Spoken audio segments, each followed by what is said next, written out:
మహాగణాధిపతయే నమః. ఓం గురుభ్యో నమః. ఓం శ్రీమాత్రే నమః. పరమేశ్వర స్వరూపమైనటువంటి జ్యోతిష, వాస్తు మరియు ఇతర అనేకమైనటువంటి శాస్త్రములను మనకు అందించినటువంటి మహర్షులకి నమస్కారం. హయగ్రీవ హయగ్రీవ హయగ్రీవేతి యోవధేత్ తస్య నిస్సరతే వాణి జహ్నుకన్యా ప్రవాహవత్. అరుణాం కరుణాతరంగితాక్షీం ధృతపాశాంకుశపుష్పబాణచాపాం అనిమాదిభిరావృతాం మయూకైః అహమిత్యేవ విభావయే భవానీం. శ్రీమాత్రే నమః.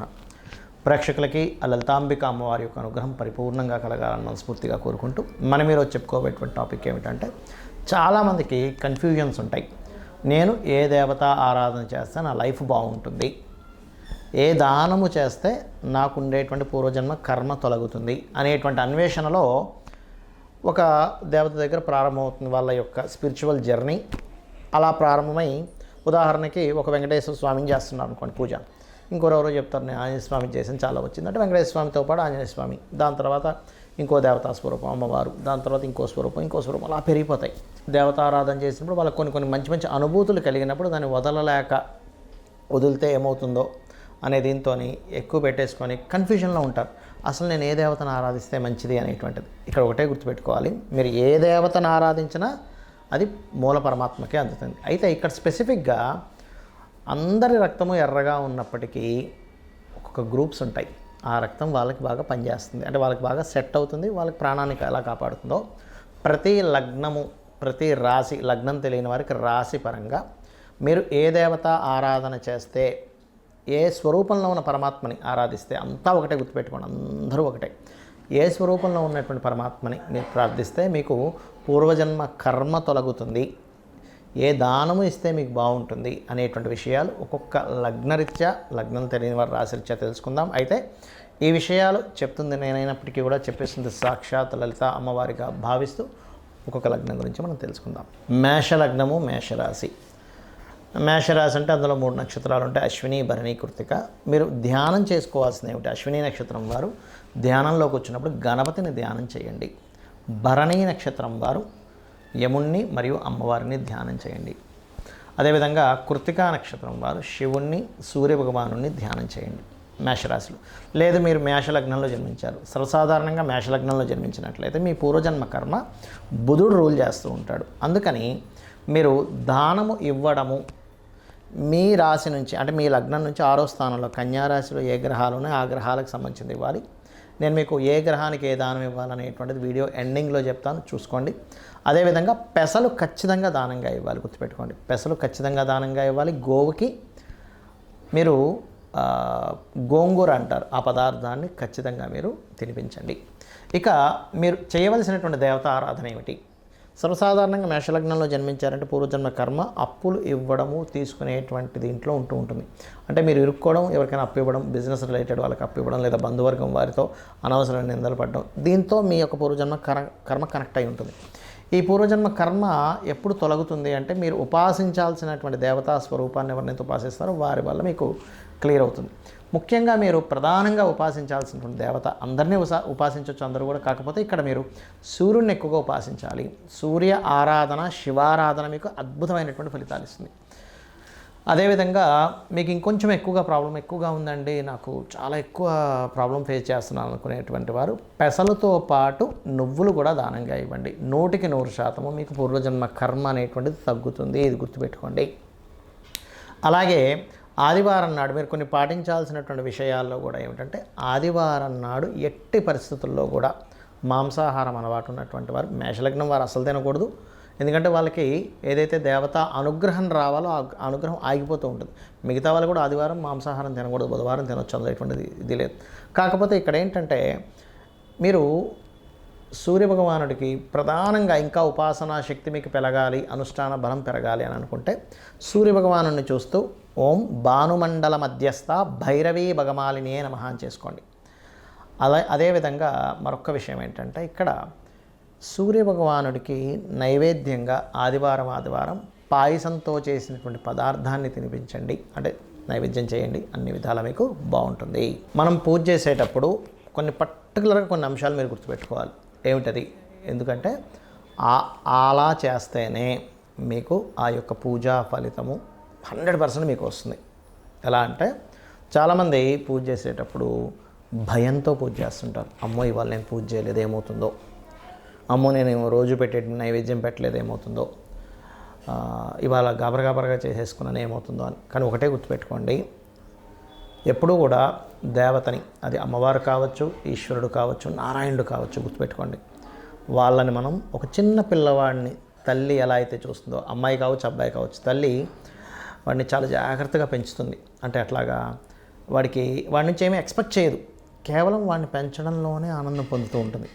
ఇప్పుడు ఉదాహరణకి పిల్లవాడు ఉన్నాడు, రోజు క్యారేజ్ కడుతుంది. కానీ ఒకరోజు సడన్గా అనుకోకుండా తల్లి కొంచెం లేట్గా నిద్ర లేవడం ఏదో జరిగి ఆ రోజు క్యారేజ్ కట్టడం కుదరలేదు, ఏదో 2 బ్రెడ్ ముక్కలు పెట్టి పంపించేసినప్పుడు భయపడదు. అయ్యో బ్రెడ్ ముక్కలు పంపించాను, నా పిల్లవాడు నన్ను ఏమైనా అంటాడేమో అని భయపడదు, బాధపడుతుంటుంది. అయ్యో రోజు పెట్టే అంత ఫుడ్ నేను ఇవాళ క్యారేజ్లో పెట్టలేకపోయినా వాడికి ఆకలి తీరుతుందో లేదో అని. అదేవిధంగా మనం భగవంతుడికి చేసేటప్పుడు కూడా చాలామంది చేసే మిస్టేక్ ఏంటంటే భయపడుతూ ఉంటారు. అమ్మో నేను ఈరోజు ఇలా చేయలేకపోయాను, అష్టోత్తరం పూర్తిగా చదవలేకపోయాను, భగవంతుడు ఏమైనా కోపిస్తాడని. కాదండి, భయపడుతూ పూజ చేయకండి. అయ్యో ఇలా చేయలేకపోయానే అనేటువంటి భావంతో చేయండి. ఎందుకంటే లలితా సహస్రనామాల్లో భవానీ భావనాగమ్య భవారణ్య కుటారిక అని నామం ఉంటుంది. అంటే మీ భావన చాలా ముఖ్యం భగవంతుడి మీద. అలాగే మరొక విషయం ఏంటంటే, ఇక్కడ మీకు పంచమాధిపతి ఎవరవుతారో ఆ దేవత ఆరాధన చేసుకోవాలని చెప్పాను నేను మీకు. అయితే ఇక్కడ పంచమ స్థానంలో కూడా గ్రహాలు ఉంటాయి సమ్ టైమ్స్. అంటే ఒక్కోసారి పంచమ స్థానంలో రవి ఉన్నాడు అనుకోండి. ఉదాహరణకి సహజంగా మేషలగ్నానికి అయితే పంచమాధిపతి రవి, కానీ అందరికీ పంచమాధిపతి రవి అవ్వాలంటారు లేదు. ఒక్కోసారి రవి ఉంటాడు అక్కడ. రవి ఉన్నప్పుడు ఆ ఉన్న గ్రహానికి ఎక్కువ ప్రాధాన్యత ఇవ్వండి. అంటే సూర్య ఆరాధన చేయడం, లేదు చంద్రుడు ఉన్నాడు అప్పుడు రాజరాజేశ్వరి అమ్మవారి ఆరాధన చేయడం, లేదండి కుజుడు ఉన్నాడు అప్పుడు స్కందుని ఆరాధన కానీ, నరసింహస్వామి ఆరాధన కానీ, ఆంజనేయ స్వామి ఆరాధన కానీ చేయండి.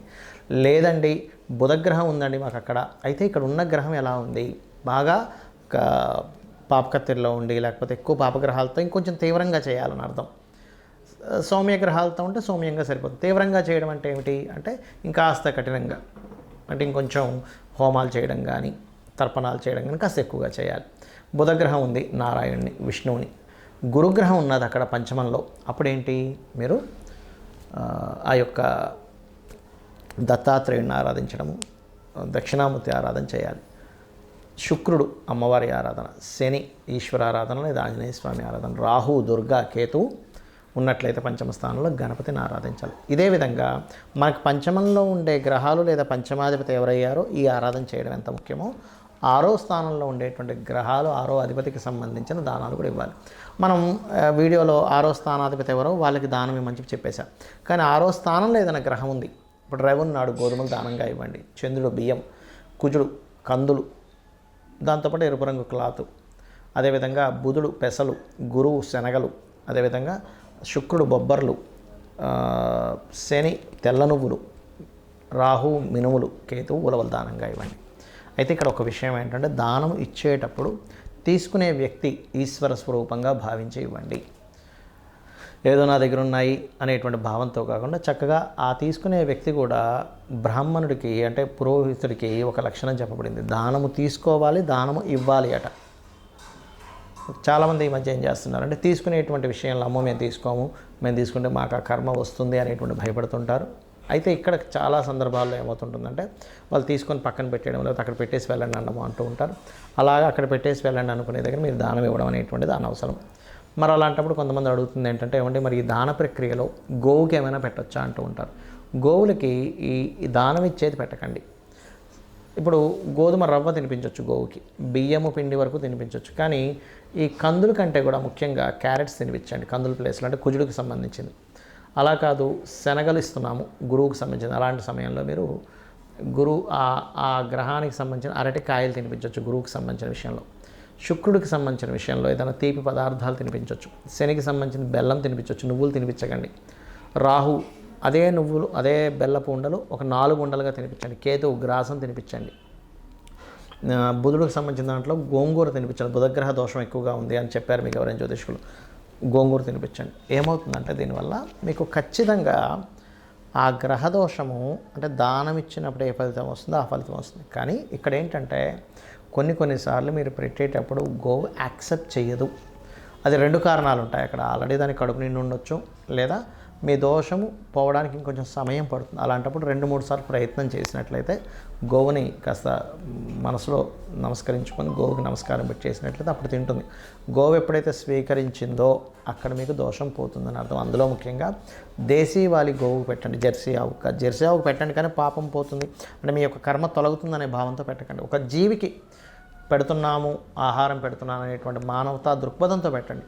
కానీ జెర్సీ ఆవుకి ఆ పవర్స్ ఉండవు. బికాజ్ ఆఫ్ అది పిగ్ స్పెర్మ్తో తయారైంది కాబట్టి దానికి ఎనర్జీ ఉండదు. దేశీవాలి గోవుకే ఎనర్జీ ఉంటుంది, ఇది గుర్తుపెట్టుకోండి. ఇక మీరు ముఖ్యంగా నేను ఇప్పుడు చెప్పినటువంటిది ఏదైతే ఉంటుందో దానాలు, మీకు పాపగ్రహాలు 6వ స్థానంలో ఎక్కువగా ఉన్నప్పుడు కనీసం ఫస్ట్ ఒక 7 వారాలు ఇచ్చేసి ఎవ్రీ 3 మంత్స్కి ఒకసారి ఇస్తుండండి దానం. అదేవిధంగా దేవతారాధన మాత్రం నిత్యము చేయండి. ఏమండి మాకు సమయం లేదు, నిత్యము దేవతారాధన చేసుకునేంత సమయం లేదంటే ఆ దేవత నామాన్ని కనీసం స్మరించుకుంటూ ఉండండి. కొంతమందికి సమయం ఉండదు, కొంతమంది పిల్లలు ఉంటారు, చదువుకునే ఇది ఉంటుంది, కొంతమందికి పొద్దున్న వెళ్ళిపోతే ఎప్పుడో రాత్రి రావాల్సి వస్తూ ఉంటుంది. వాళ్ళ వర్క్స్ అలా ఉంటాయి.